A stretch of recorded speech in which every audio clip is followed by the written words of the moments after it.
கட்சியினுடைய தலைவர்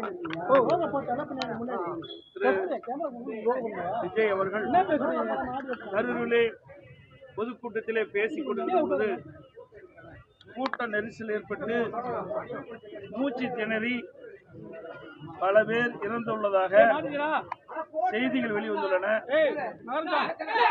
பல பேர் மருத்துவமனையிலே சிகிச்சை பெற்று வருகின்ற செய்தி வெளியாகியுள்ளது.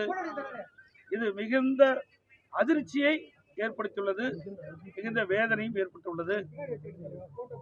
மருத்துவமனையில் சிகிச்சை பெற்று வருகின்றவர்களுக்கு அரசு உரிய முறையிலே சிகிச்சை அளித்து அவர்களை காப்பாற்ற வேண்டும் என்று இந்த நேரத்தில் கேட்டு இறந்தவர் குடும்பத்திற்கு எனது ஆழ்ந்த இரங்கலையும் வருத்தத்தையும் தெரிவித்ததோடு அரசு இறந்த குடும்பத்தாருக்கு நிவாரண உதவி வழங்க வேண்டும் என்று கேட்டுக்கொள்கிறேன்.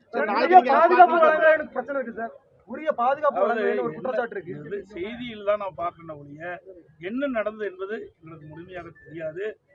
ஊடகத்தில் வருகின்ற செய்தியின் அடிப்படையில் தான் இந்த கருத்து சொல்லியிருக்கிறேன்.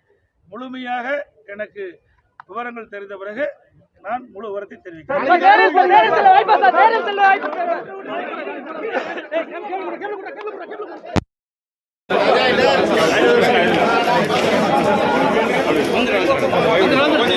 கொஞ்சம்